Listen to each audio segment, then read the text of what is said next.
এখন বাজে দুপুর 2:30 আর আমি ছেলেকে নিয়ে যাচ্ছি বাপের বাড়িতে। ওখানে তো দুপুরে খাওয়া দাওয়া করবোই, আর তার থেকে বড় কথা হলো আমি দুপুরে যাচ্ছি একটা অন্য কারণে, সেটা হচ্ছে আমার এক ঠাকুমাকে দেখতে। আর বিকেলবেলা তো আবার আজকে 5টা থেকে যেহেতু ভিজিটিং আওয়ার, তখন আবার দেওরের ছেলেকে দেখতে যাব। মিষ্টির দোকান থেকে একটু ঠাকুমার জন্য মিষ্টি নিয়ে নেব। একটু কালাকাত দাও না গো। এই যে ঠাম্মা শুয়ে আছে, ঘুমোচ্ছিল, আমি এসছি বলে একটু জেগে গেছে। আর একদম মানে বিছানা সজ্জা হয়ে গেছে, বয়স হয়ে গেলে যা হয়। ঠাম্মা কিন্তু আমাকে প্রচণ্ডই ভালোবাসতো, প্রচণ্ডই, কিন্তু এখন চিনতেও পারছে না। এরকম অবস্থা, নিজের ছেলেদেরকেও চিনতে পারে না, মানে বয়সের জন্য যা হয়। বাবুকে ঘুম পাড়িয়ে দিলাম আর এখন আমি বেরোচ্ছি, 5টা বাজে, যাচ্ছি এবার নার্সিংহোমে। Hi everyone, welcome back to my channel. আশা করছি তোমরা খুব ভালো আছো। আর সকালবেলা রাজেশ উঠে পড়েছে, উঠে গেছে ও বাজারে। আজকে সকালবেলা ঘরে সবজি সেরকম কিছু ছিলই না, আলু ঠালুও ছিল না। তো এখন ও বাজারে গেছে, বাজার থেকে সমস্ত সবজি নিয়ে আসবে, নিয়ে আসলে তারপরে রান্নাটা আমি স্টার্ট করব। কি কি নিয়ে এসছে দেখি আগে। একটা ফুলকপি, বাবুর জন্য 2 প্যাকেট ডালিয়া,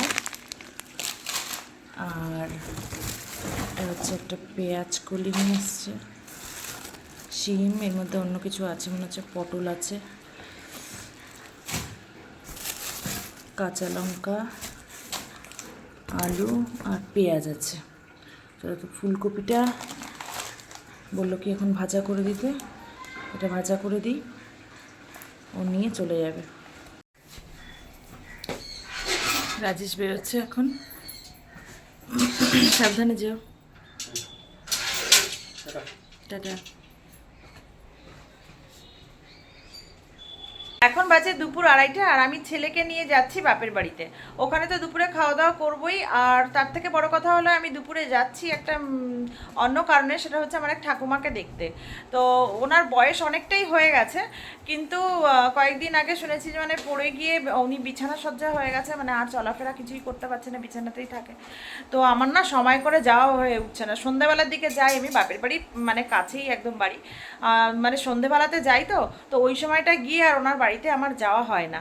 তো এখন দুপুরবেলা ওর জন্য আজকে ঠিক গতকালকেই যাবো ভেবেছিলাম, কিন্তু গতকালকে আবার আমাদের ছেলের অসুস্থ হয়ে পড়লো, আমার দেওরের ছেলেটা, তো ওখানে নার্সিংহোমে ওই দিকে দৌড়াদৌড়ি করলাম বলে আর ওই জায়গাটা যাওয়া হলো না। তো এখন আমি যাচ্ছি ঠাকুমার ওখানে, ওনাকে একটু দেখতে যাব। আর বিকেলবেলা তো আবার আজকে 5টা থেকে যেহেতু ভিজিটিং আওয়ার, তখন আবার দেওরের ছেলেকে দেখতে যাব। তো চলো আগে বাপের বাড়িতে যাই, আগে ঠাকুমাকে দেখি, বাবুকে খাওয়াবো, তারপরে তো ওখানে যাব। মিষ্টির দোকান থেকে একটু ঠাকুমার জন্য মিষ্টি নিয়ে নেব। একটু কালাকাত দাও না গো। মিষ্টিটা নিয়ে নিলাম, এবার চলো চলো চলো চলো, এগো, আস্তে আস্তে এগো, আস্তে আস্তে এগো, চলো। বাড়ি এসে ভাবলাম বাবুকে রেখে যাব, কিন্তু ও থাকবে না, আর বাবাও খাচ্ছে, মা পুজো দেবে, তো ওর জন্য এখন ওকে নিয়েই যাচ্ছে। চলো এসো এসো এসো। ঠাকুমার বাড়িতে চলে এসেছি, আর এখানে একদম গাছপালা দিয়ে ভর্তি, তো রাত্রিবেলা একটু আসতে আমার ভয়ও লাগে, সত্যি কথা বলতে।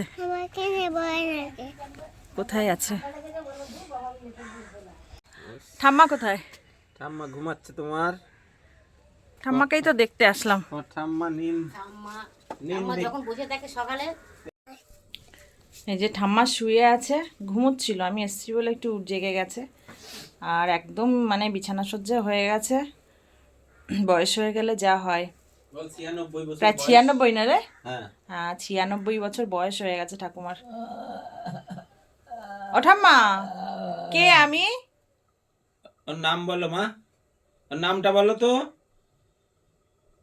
ঠাম্মা কিন্তু আমাকে প্রচণ্ডই ভালোবাসতো, প্রচণ্ডই, কিন্তু এখন চিনতেও পারছে না।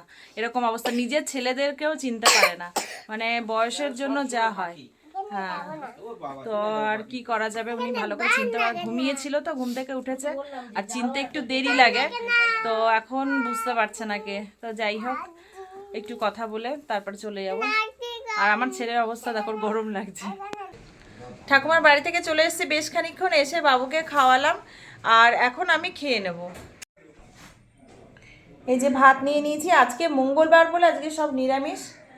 ভাত নিয়ে নিয়েছি আর এই যে মা টমেটো দিয়ে ডাল করেছে, এই যে ডাল, আর এখানে করেছে পাঁচমিশালি তরকারি করেছে, আর করেছে টমেটোর টক।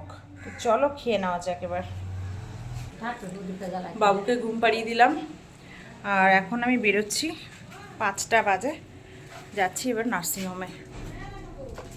চলে এসেছি আমরা এখন নার্সিংহোমের সামনে চলে এসেছি নার্সিংহোমের সামনে।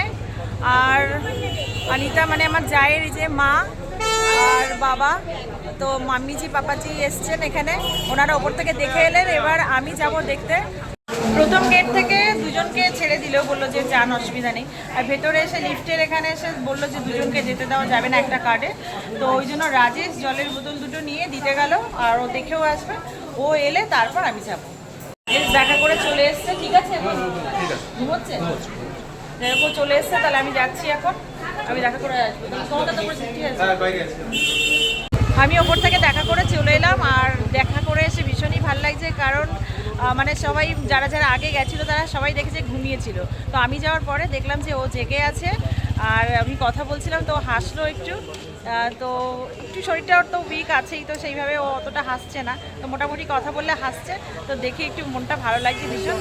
আর এখনও যেহেতু জ্বরটা একটু কমছে বাড়ছে, তার জন্য এখনও ছুটি দেবে না, হয়তো একটু অবজারভেশন আজকের দিনটাও রাখবে, কালকে হয়তো ছুটি দিলেও দিতে পারে। আর উমেশ এখন গেছে ওপরে, তো উমেশ নিচে এলে তারপর আমরা এখান থেকে সবাই বেরোবো। আর এখানে মোটামুটি সবাই কথা বলছেন, আর ওনারা যে আমার অনিতার বাবা মা এসছেন, ওনারা চলে যাবেন, ওনারা থাকেন হালি শহরে, তো ওখানে চলে যাবেন। উমেশ এলে তারপর সবাই যে যার দিকে আর কি চলে যাবো আমরা। নার্সিংহোম থেকে বাড়ি চলে এসেছিলাম 6:45 নাগাদ, আর তারপর থেকে না শরীরটা আমার, মানে শরীর বলতে আমার পেটে খুব ব্যথা হচ্ছিল, যাওয়ার আগে থেকেই পেটটা ব্যথা ব্যথা করছিল, কিন্তু তবুও আমি গেছি ছেলেটাকে দেখার জন্য। আর তারপরে ওখান থেকে মানে আসার পথেই আমার পেটে ব্যথাটা একটু বাড়ছিল, তবে বাড়িতে আসার পরে তারপর রাজের গ্যাসের ট্যাবলেট এনে দিল, ওটা খাওয়ার পরে এখন একটু কম লাগছে, মানে শরীরটা একেবারেই ভাল লাগছিল না। তো ছেলেটাকে তো কোনোভাবে ওই বাড়ি থেকে খাইয়ে দিয়ে আমরাও খেয়ে ঠেয়ে বাড়ি চলে এসেছি। আর বন্ধুরা, আজকের মতো ব্লগটা এখানেই শেষ করছি। যদি কিছু তোমাদের ভালো লেগে থাকে তো প্লিজ আমার চ্যানেলটাকে সাবস্ক্রাইব করো, লাইক শেয়ার কমেন্ট করে দিও। Good night.